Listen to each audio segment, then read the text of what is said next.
Students, आज हम करेंगे पाठ 2 मेरे संग की औरतें का सार। मृदुला गर्ग द्वारा लिखित यह पाठ है।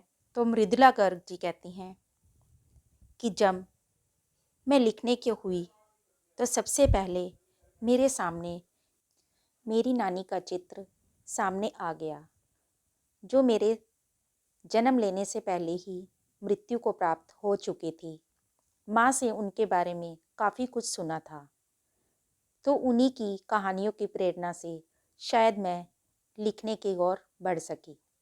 मेरी नानी पर्दानशी थी, अपने पति से भी कभी खुलकर बात नहीं करती थी।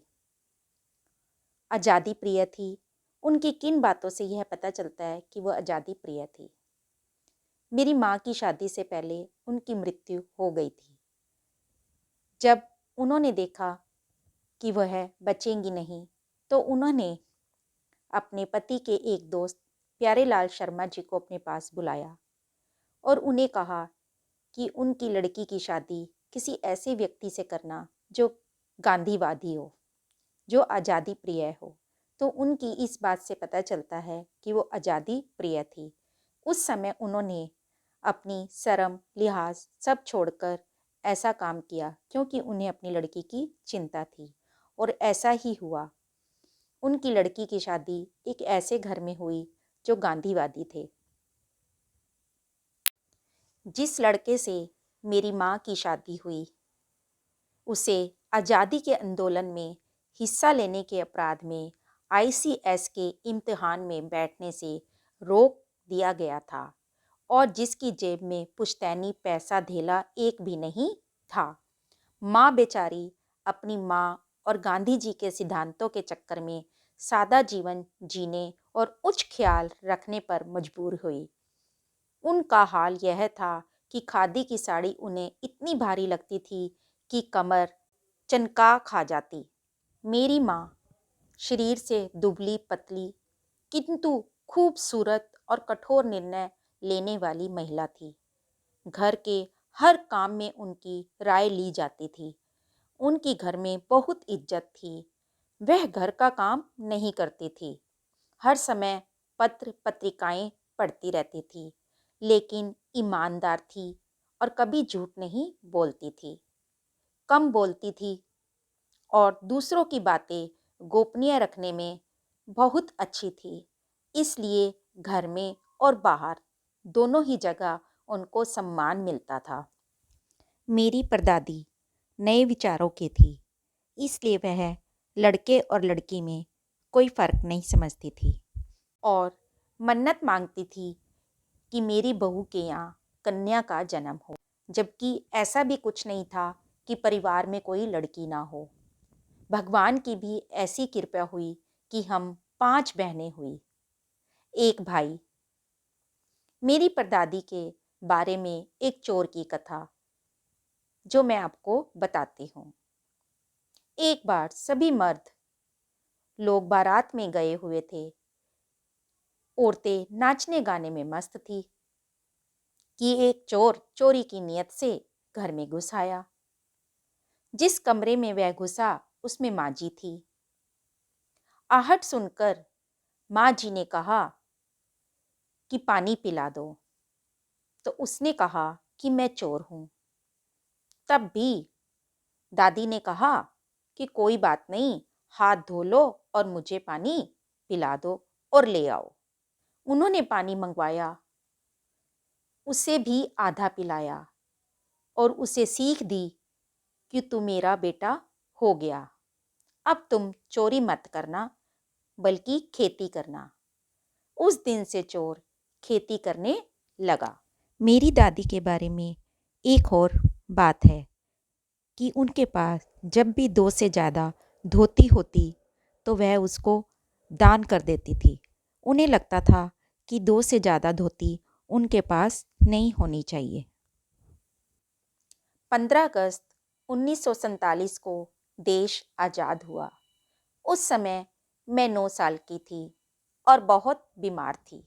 उन दिनों टाइफाइड, खांसा जानलेवा रोग माना जाता था। इसलिए मेरे तमाम रोने धोने के बावजूद भी डॉक्टर ने मुझे इंडिया गेट पर जाने की इजाज़त नहीं दी। मेरी परदादी ने जो मन्नत मांगी थी वह पहली लड़की मैं नहीं बल्कि मेरी बड़ी बहन मंजुल भगत थी। घर का नाम था रानी और बाहर का मंजुल। उसके बाद मेरा अवतार हुआ मंजुल भक्त, क्योंकि लिखना शादी के बाद शुरू किया और अपना नाम बदलकर पति का ग्रहण करने में कोई हीन भावना आड़े नहीं आई, इसलिए पैदाइशी जैन नाम छोड़ भक्त बनी। दूसरे नंबर पर मैं थी। घर का नाम उमा, बाहर का मृदुला। मैंने शादी के बाद लिखना शुरू किया और अपना नाम मृदुला गर्ग ही रखा। और मैंने ही शादी के बाद ये रिवाज चलाया कि शादी के बाद लड़की का नाम बदलना नहीं चाहिए। मुझसे छोटी बहन हुई जिसका नाम घर का गौरी और बाहर का चित्रा। वह लिखती नहीं थी। उसका कहना था यदि वह लिखेगी तो पढ़ेगा कौन। पिताजी ने जमाने की बहुत बातें सुनी हुई थी। चौथी लड़की और पांचवी बेटी पैदा होने पर उनका एक एक नाम ही रखा, रेनू और अचला। 5 बहनों के बाद एक भाई पैदा हुआ जिसका नाम राजीव रखा गया। 2 बहनें लेखन को चली गई और अचला और राजीव फिर उसमें जा फंसे। अचला अंग्रेजी में लिखती थी और राजीव हिंदी में लिखते थे। हम 4 लिखते हैं और तमाम खानदान हमें पढ़ता है, लेकिन मेरी ससुराल में मुझे कोई नहीं पढ़ता। लेखिका ने अपनी बहन तीसरे नंबर की चित्रा के बारे में लिखा है कि वह खुद कम पढ़ती थी और दूसरों को ज़्यादा पढ़ाती थी। तो इस तरह से इम्तिहान में उसके कम नंबर आते थे और दूसरे शागिर्दों के ज़्यादा नंबर आते थे। शादी का वक्त आया तो उसने एक लड़का पसंद किया और ऐलान कर दिया कि मुझे इसी से शादी करनी है। तो बिना किसी रुकावट के उसकी शादी उस लड़के से कर दी गई। हम में सबसे छोटी बहन अचला, जो कुछ खिसकी हुई मालूम देती थी, लेकिन बाद में उसने भी लिखना आरंभ कर दिया और पिताजी की पसंद से शादी की। अपनी बहन रेनू के बारे में लेखिका अधिक लिखती है कि वह खुले विचारों की थी और पैदल आना जाना पसंद करती थी, जबकि गाड़ी उसे लेनी जाती थी। एक बार बारिश का मौसम था, सभी ने उसको स्कूल जाने के लिए मना किया, लेकिन वह फिर भी ज़बरदस्ती स्कूल गई। 2 मील गई, वहाँ पर देखा कि स्कूल बंद है और 2 मील ही पैदल आई, लेकिन उसको इस बात का जरा भी गुमान नहीं था कि मैं पैदल आई हूँ। बीए के इम्तिहान देने का समय आया तो वो कहने लगी मुझे पेपर नहीं देने हैं। तब माँ ने कहा पिताजी से पूछो। पिताजी ने कहा यदि तुम पेपर दोगी, पढ़ोगी, लिखोगी तो नौकरी कर पाओगी, शादी कर पाओगी, समाज में इज्जत होगी।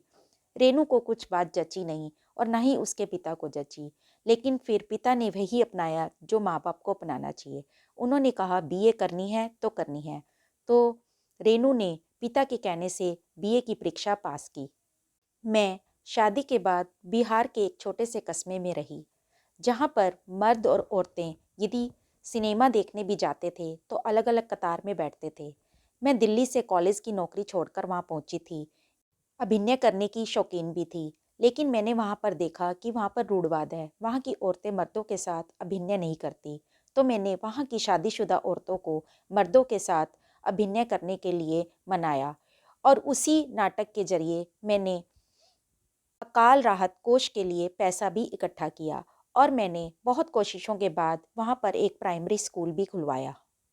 पर मैं आज भी रेनू के बारे में सोचती हूँ कि वह कितनी आज़ाद विचारों की है कि स्कूल बंद था तब भी वह बारिश में घूमते घामते गई और वापस भी आई। सोचती हूँ कैसे रोमांच का अनुभव हुआ होगा उसे उस दिन। जगह जगह पानी से लबलब करते सुनसान शहर में निचाट अकेले अपनी धुन में मंजिल की तरफ चलते चले जाना, सच अकेलेपन का कुछ मजा ही अलग होता है।